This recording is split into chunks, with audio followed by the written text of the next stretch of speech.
इकबाल सारी वीर का धन्यवाद है जो कि सरपंच साडा वीर जो कि सरपंच कालजीत बहादुर के अपनी सेवाओं का किसी सवाल के लिए बिरला बैठा भी सकल तरीका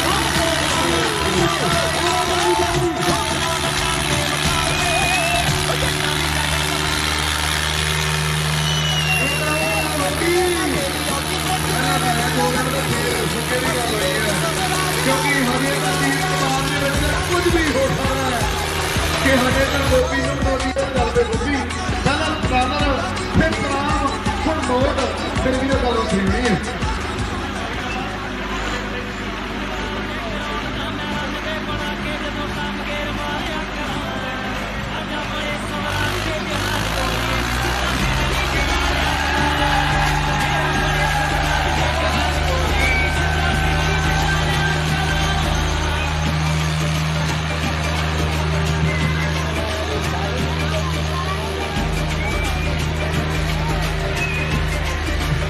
बड़ी वाह